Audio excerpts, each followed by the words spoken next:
दोस्तों आपको पता है कि नया बजट सेशन आ गया है, यानी बजट 2023-24 के लिए आ गया है और उसमें ऑनलाइन गेमिंग के लिए एक नया रूल एप्लीकेबल हुआ है।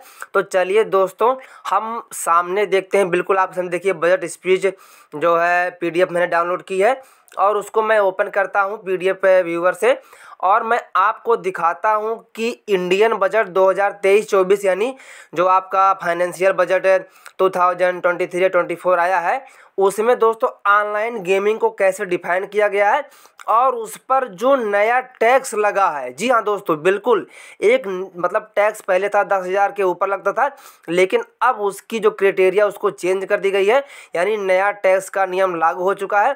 तो चलिए हम उसके बारे में बिल्कुल आपको ऑफिशियल न्यूज़ पर ले चलता हूँ। आपने देखा मैंने बजट 2023-24 को ओपन किया हुआ है। अब यहाँ देखिए पेज 1, यह दोस्तों 58 पेजों का बजट है। तो हम चलते हैं दोस्तों यहाँ से पेज नंबर चलते हैं 44 पर और आर्टिकल नंबर 40 पर। तो आप देख सकते हैं बहुत सारे बजट हैं जो आपके लिए आया है और 7 लाख तक, मतलब अगर आपकी पूरा एनुअल इनकम 7 लाख तक है तो आप बिल्कुल आपको कोई भी टैक्स पे नहीं करना है। ये इसका सिंपल दोस्तों आपकी बार चेंज हुआ है।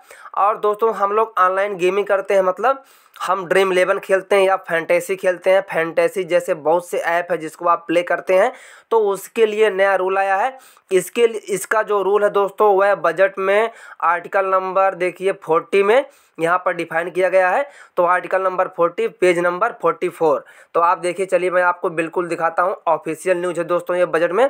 और देखिए जो इसमें लिखा हुआ है D6, जो D6 ऑप्शन है दोस्तों उसमें लिखा हुआ है for online games it is proposed to provide for TDS and taxability on net winning at the time of withdraw or at the end of the financial year.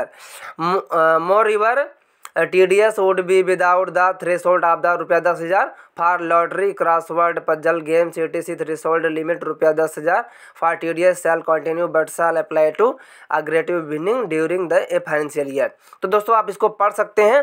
और सबसे पहले मैं डिफाइन करना चाहूँगा ऑनलाइन गेमिंग क्या होती है दोस्तों, जिसमें मोबाइल, टैबलेट या जो टेक्निकल इंस्ट्रूमेंट जैसे मोबाइल, टैबलेट, कंप्यूटर, लैपटॉप किसी के द्वारा इंटरनेट का इस्तेमाल करते हुए आपने कोई पैसा कमाया है तो वह ऑनलाइन गेमिंग की श्रेणी में आता है। तो दोस्तों उस पर आपको 30% टैक्स पहले था दोस्तों, लेकिन उसकी सीमा थी 10,000 रुपये से ऊपर। यानी जब आपकी बिनिंग 10,000 रुपये से ऊपर होती थी तब आपको टैक्स पे करना पड़ता था 30%। लेकिन दोस्तों अब वह सीमा चेंज हो चुकी है। और चलिए मैं इसको हिंदी में ट्रांसलेट करके आपको दिखाता हूँ कि किस तरीके से क्या लिखा हुआ। देखिए ध्यान से देखिए, ऊपर पेज नंबर 40 है और यहाँ D6 ऑप्शन है, तो आप और भी पढ़ सकते हैं। तो चलिए मैं आपको वहाँ से ऑनलाइन हिंदी ट्रांसलेट कर दिखाता हूँ। जो लोग हिंदी नहीं पढ़ सकते या जो जिस भाषा में पढ़ सकते हैं वह उस भाषा में, जो इंग्लिश पढ़ सकते हो वो यहीं समझ गए होंगे, और जो इंग्लिश नहीं समझते हिंदी समझते, क्योंकि हमारा देश जो है भारत देश हिंदी भाषा राष्ट्रभाषा हिंदी है, तो मैं हिंदी में बताने का प्रयास करता हूँ। तो चलिए आप चलते हैं, अब हिंदी में हम जानते हैं। तो दोस्तों आपने देख लिया, मैंने स्क्रीनशॉट उसका ले लिया है। अब मैं उसको हिंदी में ट्रांसलेट करने वाला हूँ बिल्कुल आपके सामने दोस्तों। तो आप देखते जाइए और देखिए मैंने इसको ट्रांसलेट कर दिया हिंदी में। अब देखिए जो D6 नंबर है उसमें क्या लिखा हुआ है। देखिए लिखा हुआ ऑनलाइन D6, ध्यान से देखिए, जो D6 है उसमें लिखा हुआ ऑनलाइन खेलों के लिए निकासी के समय, मतलब जब आप विड्रॉ करेंगे उसके समय या वित्तीय वर्ष के अंत में, वित्तीय वर्ष मतलब फाइनेंशियल ईयर 2023-24। तो ये जो आपका नया टैक्स का रूल है ऑनलाइन गेमिंग पर, यह बजट 2023-24 के लिए मान्य होगा। मतलब 1 अप्रैल 2023 से लेकर 31 मार्च 2024 तक ये मान्य होगा। तो उसमें देखिए लिखा हुआ ऑनलाइन खेलों के लिए निकासी के समय या वित्तीय वर्ष के अंत में शुद्ध जीत पर, मतलब कि अब दोस्तों इसमें कहा तो गया है वित्तीय वर्ष में जब आप विड्रॉ करेंगे या विड्रॉ नहीं करते हैं तो वित्तीय वर्ष के अंत में जो शुद्ध जीत होगी उस जीत पर टीडीएस और कर देयता प्रदान करने का प्रस्ताव है। इसके अलावा टीडीएस 10,000 की सीमा के बिना होगा। इसका मतलब यही इम्पॉर्टेंट है दोस्तों कि यह जो TDS पहले 10,000 की सीमा थी, अब वह सीमा आपके लिए खत्म कर दी गई है, इंड कर दी गई है। और देखिए आगे क्या लिखा हुआ है D6 में, लॉटरी, पहेली खेल आदि के लिए TDS के लिए ₹10,000 की सीमा जारी रहेगी। यानी मतलब जो लॉटरी होती है वह ऑफलाइन भी खरीदी जाती है।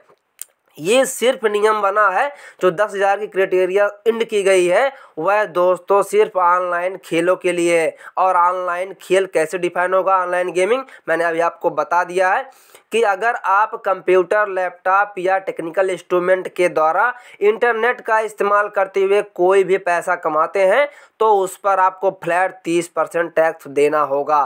और देखिए आगे क्या लिखा हुआ है, TDS के लिए 10,000 सीमा जारी एक वित्तीय वर्ष के दौरान जारी रहेगी, लेकिन एक वित्तीय वर्ष के दौरान कुल जीत पर लागू होगी। तो दोस्तों अभी तो रूल आ गया है, ड्रीम 11 भी जब दोस्तों लगभग मान चलिए 20 मार्च के अबाउट में वहां तक वो भी कुछ ना कुछ नोटिफिकेशन जारी करेगा। तो जो भी फाइनल दोस्तों अपडेट होगा वह मैं आपको अपडेट करने का प्रयास करूंगा। और दोस्तों मैं कोई भी फाइनेंशियल एडवाइजर या CA नहीं हूँ, और ना ही दोस्तों मैं फैंटेसी एक्सपर्ट या ग्रैंड लीग एक्सपर्ट हूँ।